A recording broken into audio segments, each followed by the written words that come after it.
Hey, it's me. I hope I didn't scare you.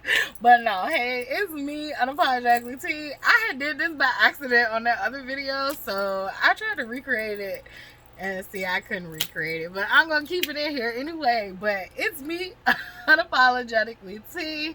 And yeah, I'm here to do a video on the topic ghetto. Growing up, being considered ghetto was basically a derogatory term, which I think, like, basically internally made me feel like I had to dissociate myself from my culture. It was really bad. So it made me not want to identify with my own culture. However, what the fuck is ghetto? So if you ask yourself this question, I've asked myself this question as a kid, as a young adult, as a college student. Definitely in college, I don't think we talk about enough how black students go to college, and that's a whole, it can be an identity crisis, right? And not for everybody. Definitely if you got to go to a HBCU, which my mom wouldn't let me go to because she was scared I was gonna get on drugs. See, they'll make you hate your own self, your own kind, like, because I damn sure saw drugs at the white school I went to. So even though my school was kind of diverse, which it wasn't for my programs, because it was probably like at any given time it was like 1 or 2 black students in the class, including myself. So that's how diverse it was. I would say it was diverse with like your general classes, but once you get into your programs, that's when you start to see how diverse it really isn't. And so yeah, like, I definitely, my college experience, I grew up predominantly with black people, and so when I got to college, it was a culture shock. It was an identity crisis. I definitely suffered with imposter syndrome, like, super fucking bad. I didn't feel like I belonged. I felt like I was a fraud. I felt like I wasn't smart enough. But then when I started getting to know some of them people, like, I was like, oh, okay, I do belong here more than you do. And I wish my mom and dad could have paid for it. So, because, yeah, some of them, I don't like to judge, but because I think everybody has a capability of going to college. Like, that's not what I'm doing. However, I do feel like there was a sense of entitlement and ungratefulness that I got to see when I met certain people that made me feel like I did belong. And I definitely, I've been transparent with, I speak African American vernacular. So that was a lot of self-teaching I had to do myself. Like, I've always been great at reading. Like, when it comes to reading, like, I'm superb at it. Well, back in the day, I'm trying to, like, get on that bicycle again. But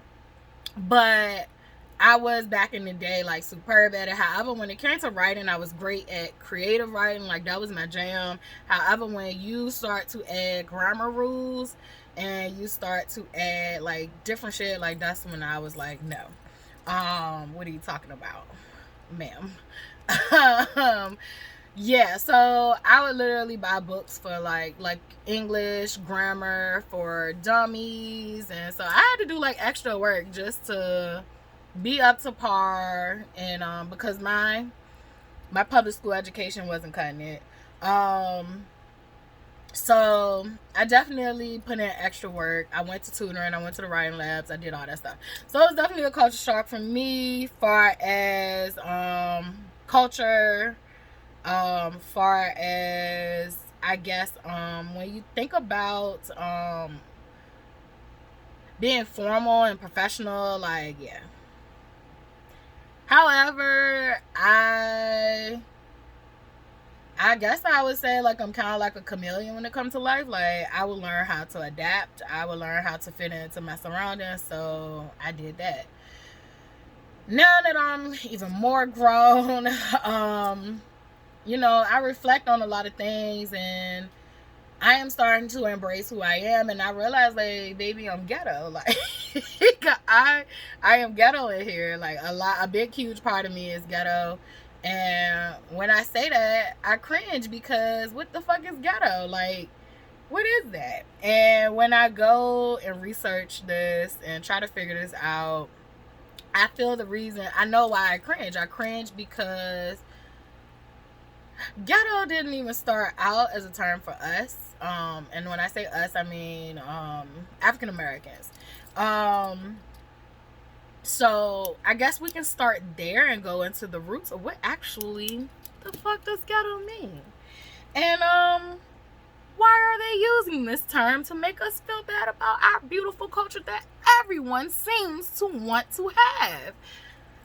I don't know. Is it just me, or have all the people who have been decolonizing their mind feel the same way? So, the word ghetto originated in Venice, Italy. And this is just a Google search. This is not, I haven't done any formal research. I can and will. But for purposes of just getting other people to do their own research, because I already know what I know. I need to know and know how I feel. But for the purposes of just where did this term come from, let's just say that it started in Italy, and it basically was used to separate the Jewish population from the rest of the population in Venice. So, and it was like a small section of quarters of an area, and they let them have it, and that's where they stayed. You stay there to yourself.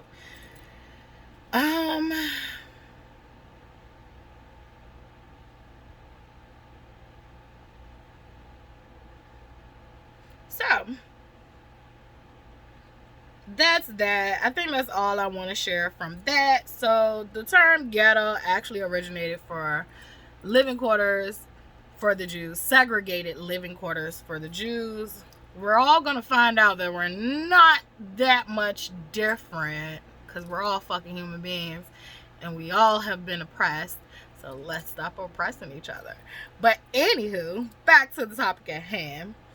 So ghetto then in turn, I guess, was used in the United States, because I'm not going to even go into the vast history of that. I want to focus on us. So it was then in turn used in the United States to do the same thing. There were certain boundaries made where certain people stayed in certain areas, and that's where the term ghetto started. Then, you know, us good old black folks, what we gonna do? We're gonna turn lemons into lemonade. And so we made ghetto actually something that was not that bad, because the culture that comes out of the ghetto is the culture that everyone wants to profit off of and make a killing. So, however, you do have a lot of black people who do not come from the ghetto that will say the ghetto stuff is not black culture. Well, I'm here to tell you that, hey, it is. We need to stop trying to have uppity ones and lower ones, and we just need to know that we're all one, and we do different things due to our environments. So I wanted to tackle this by looking at things, and I do have a pen because I wrote some things down, and I have been starting to try to write things down because my child said maybe I should, even though my brand is to go off the top of my head. But I feel like when I'm going into more videos that is about actual topics, I want to be more organized. So when I used to think about things that were ghetto when I was little, it would be things like grills, like gold chains, those big hoop earrings, those long fingernails, the way we talk, our cars. Like, baby, our cars are sexy, but that's another thing. just our swag in general. Our swag in general is ghetto. And that's how I saw it then. Like, even down to wearing little girls wearing beads, twerking. Twerking was ghetto to me. And guess what? I did these things.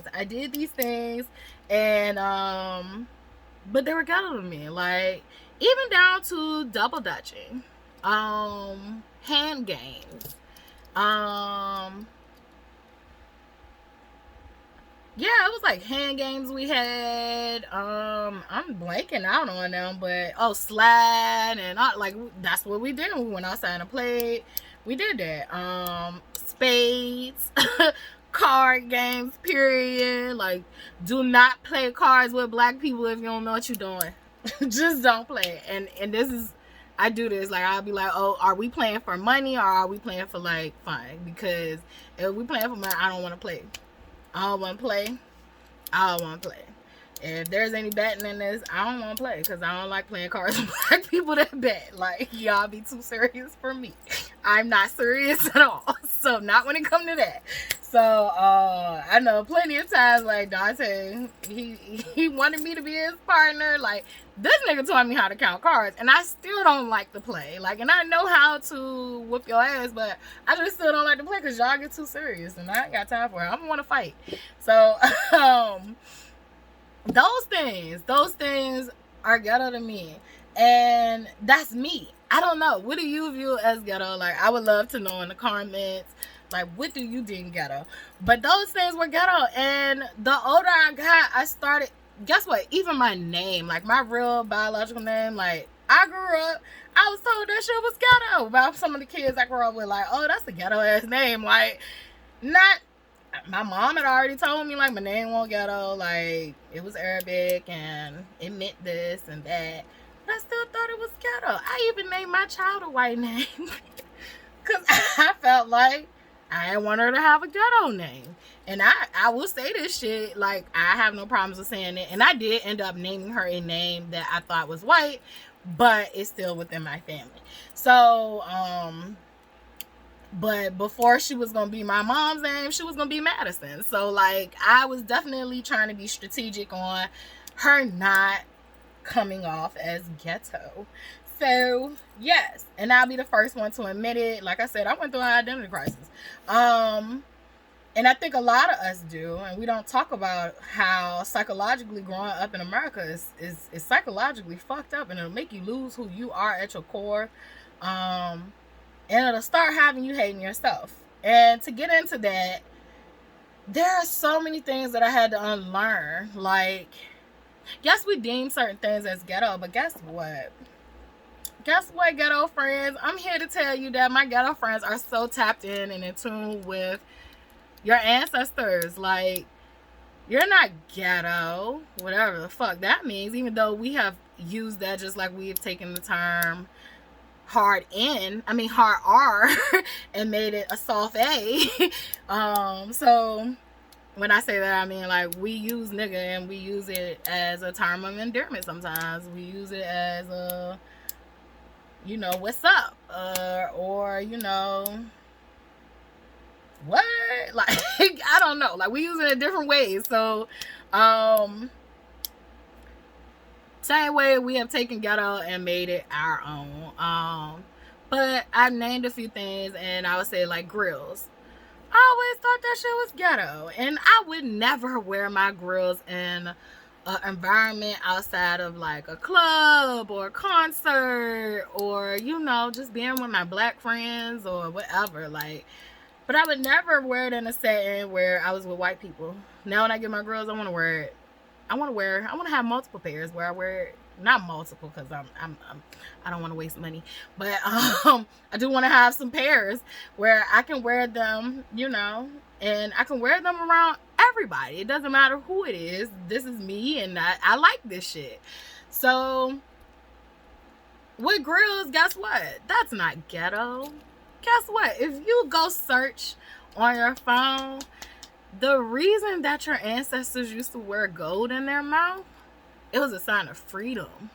It was a sign of freedom and I'm talking to African Americans. Golds go back even farther than our slavery times, though. Gold is, they knew the importance of gold. Gold is on the periodic table. So like if you pull up your periodic table, gold is on there. There are so many other elements that are valuable, that are, all of them are valuable, but gold is on there. Our ancestors knew the value of gold before slavery.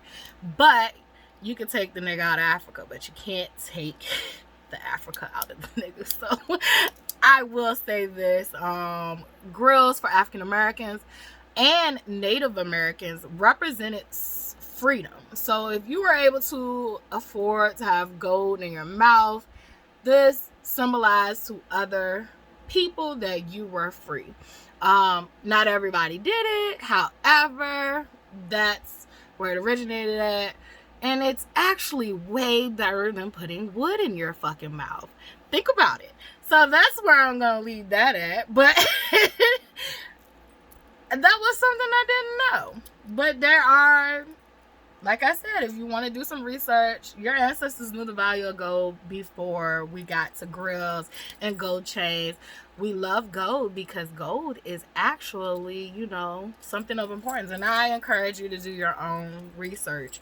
Black women and their hairstyles, that was ghetto. Baby, I would wear a quick weave. Like, I love quick weaves. Like, I have a picture and I wouldn't dare show y'all. Like, 'cause I have a lot of hairstyles in the past that is just like, girl, what was you doing?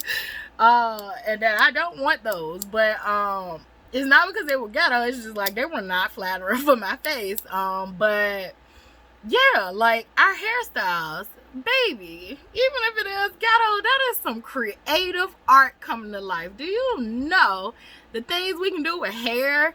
Like, that is beautiful. And then one thing I want to say about little black girls wearing beads and stuff, and them shaking their hair, like, shake their hair, wear your beads. Beads are not ghetto. Beads are put on the hair. Like, it keeps our hair. Like, it always, when my daughter, I remember having a conversation with my daughter's doctor about me. I would still let her wear it, but me feeling funny about her wearing beads because I felt like it was ghetto. And she was like, no. She was like, I'm a doctor, I let my, and she was black. She was like, I'm a doctor, I let my daughter wear beads. It kept her hair longer. And I was like, yeah, you're right, it does. Like, and it stretches the hair too, so like you don't have to worry about the hair shriveling up and stuff. Like, so I would do plaits, and if I didn't put beads on it, that hair would shrivel up real quick. But if I had the beads on it, it weighed it down. And so we do things, and there's a method to our madness, but we're not, you know, thinking about the method to our madness. We do it because it was done, and we just doing it. But we have forgotten the meaning behind things, and we're letting other people socially condemn what we're doing. And I do feel like most of my ghetto friends don't give a fuck, but me, the more conscious I started getting, the more I thought like, oh, this doesn't match whiteness. And I think it is detrimental to not only black people, but all cultures that do not identify with whiteness, to lose yourself and your culture due to trying to assimilate into whiteness. The way that we talk, I have a whole video on code switching. So talking can go, you can go look at that video. But I love the way that we talk, down to Mississippi, Tennessee. I love it. I love it. I love it. Look, glow. Cuban on Cuban. I can't even say it, baby, but you got it. You got it. I love it. Like, be you. That's how y'all talk, and I love it. Did a whole video on why we talk the way we talk. It just made me think about Kendrick. Like, but he was saying the opposite. He hates the way he talks. But I love the way we talk, though, because they're not like us.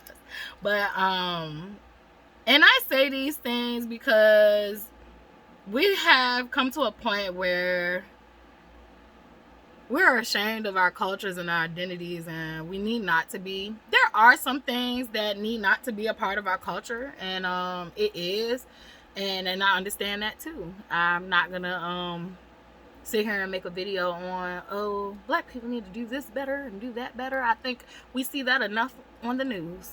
We see how bad y'all think we are on the news, so I will not be doing a video about that.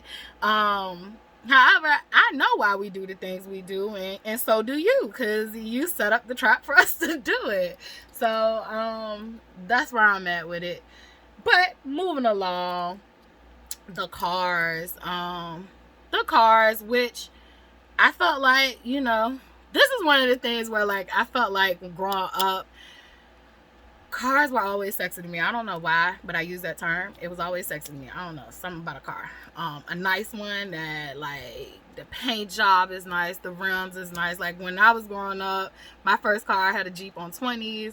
And so, like, cars for black people is a thing. And I definitely found out very quickly how black men were being racially profiled with their cars. Yes. So one of the things I learned quick was, like, if y'all niggas ever want to do some crimes, do not buy a nice car. I know it is such a good thing to show, you know, your wealth. However, if you want to be in that, I would get a hoopty. I would get a hoopty, because when I had the Jeep on 20s, I got pulled over all the time. And my windows was tinted, so they did not know it was a teenage girl in the car and her friends. But every time they would see a teenage girl in the car and her friends, they would look so disappointed, and then they would realize whose name was on it. And it was like, because me and my mom both were on it. And then they would just, like, be like, oh, okay. They wouldn't even search the car, because, like, they knew they had racially profiled and was all wrong. My tints was legal, but they were dark. And I had this with another car I had, where I had some tints on the car, and that car wasn't even, like, decked out. It actually was like a regular, you know, average car, but it was tinted, and it was legal tint, and I always would get pulled over for the tints, and the tints was legal. And actually, Dante had got locked up over that. He had a warrant out for his arrest and got pulled over for the tint allegedly being too dark, but they tested it, and it was legal tint. And however, since he had a warrant, they couldn't not take him in, and the police felt bad and all that stuff. So, but yeah, you get targeted for certain stuff. So I do say be mindful about that. If you out here ain't playing right, I would say lay low. Like, don't be too extravagant. Think about Frank White. But the cars, though, like, the art and the beauty that we can put into cars, like, I feel like black people, African American culture is so expressive in art, down to the way we talk, our hair, the clothes we decide to wear, the jewelry that we wear. I just love it. Double dutching, jump roping. And the reason I said this was a ghetto thing is because I did not grow up seeing white people doing it. I did not hear about white people doing it. Maybe they do hand games and they double dutch. None of this stuff is synonymous to black people. But however, I do know that it was rich in the places I grew up. So yeah, but now it's like those hand games and all that stuff, like, the kids aren't doing it anymore, and we had fun doing it. Double dutching was a great activity. Another one, okay, this is another one that, contrary to what people feel or think, twerking. Twerking is not ghetto. That goes back to our African roots. And maybe if you just stop sexualizing everything, you can mind your business and let a black woman shake her ass. So, thank you. No one says anything to people who don't have asses that shake them unless they want them to stop, because black people will tell you to stop. I had that conversation with one of my students, like, if you can't dance and you're in the black community, I'll hold my hand up. But if you can't dance, they'll let you know you can't dance. And They will tell you to sit this one out. And then one of the white girls, I love her so much, I hope she's doing well, she was like, everybody can dance. And there was two other black students in there, and they was like, not with the black community. The black delegation wants you to sit that shit out. Like, that's a no for them. Just go ahead and sit down if you can't do it. But twerking is not actually ghetto. Twerking is from our African roots, and it's spiritual. Like, it's moving of the body, you're releasing energy. We just sexualize everything. We sexualize everything. We sexualize boobs, and they're meant to feed babies. Like, we just sexualize every single thing. And we look at it like it's trash.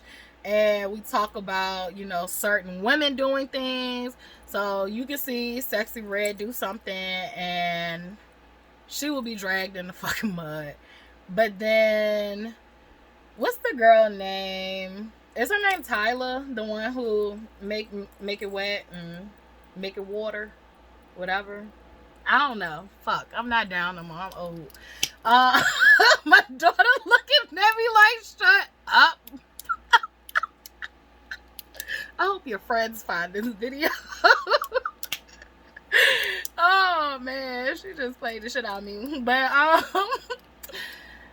her, if she do it, you can see culturally how, we'll say it's more tasteful, or culturally it's acceptable. It's all the same shit, man. It's all the same shit. All the same shit, different people.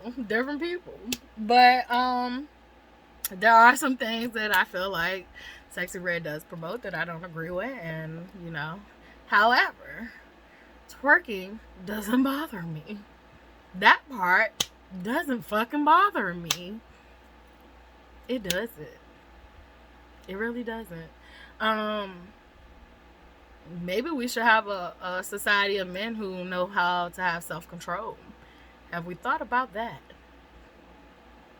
Yes, women should have self-respect, but self-respect is basically kind of like, it's to each his own.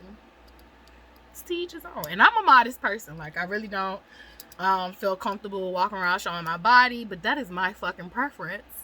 Had I not been a modest person and I like to show my body, like, I feel like I should have that right. But that's that. So, like, it is certain things that I definitely grew up thinking was ghetto. The candy lady, which my mom was the candy lady growing up. That shit was ghetto to me. The candy lady. But guess who she was? My mom was basically an entrepreneur. Like, she was side hustling. She was a business person. She just was doing it in the hood. And, so, like, I think we have to change our perspective on our talents. I have met so many talented people from the hood. Basically missed out on opportunities, or were not given opportunities. You will see it if you ever go to jail or prison and work in there with people that's in there. Like, you will see that those are intelligent ass people. Like, they will make something out of nothing. And I feel like that's what ghetto people do.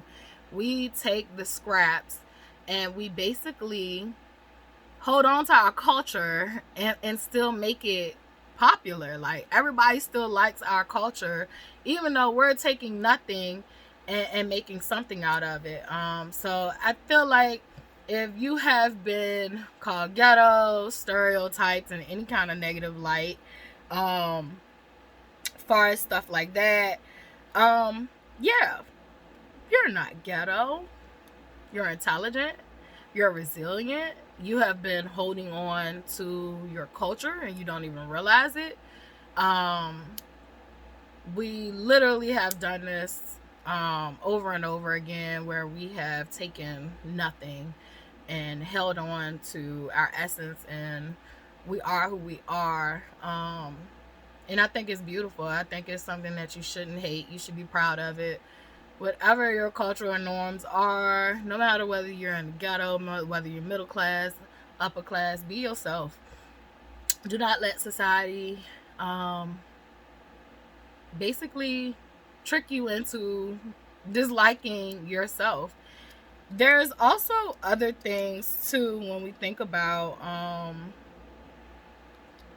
stuff like that. And I'm drawing blanks right now, so I think it's probably time for me to stop my video. But I just named a few. If you can come up with some things that you thought is ghetto or you think is ghetto, I guarantee you I can trace it back to your ancestors. It's not ghetto. It's you. You're being you, but because culturally we have always strived to be white or identify with whiteness, you are never okay with being yourself. So until next time, you know, I don't know what I'm gonna come up with next, because like I told you, these topics and stuff, I feel like my ancestors and my spirit guides and God be telling me, talk about this today, talk about that today. Like, so whenever it comes, and I'll share it with you. But yeah, let me know something ghetto, or even if you're not African American culture, but if you came from another culture in your first generation, and or if you are not first generation, you're here in America, like, what was something that America deemed as, like, it wasn't cool, it wasn't socially acceptable? Like, let me know in the comments, and we can have a conversation about it, and I can definitely reassure you that it is nothing wrong with your culture or your cultural norms. America just has a weird set of standards that they want people to live by, and it's killing us. So mentally, I mean, and I don't mean that, it's unaliving us, excuse me. I just, see, this shit gets on my nerves. Like, I gotta watch what I say and how I say it, but I'm gonna do it. But when Debo walk away, all right, I'm gone, y'all.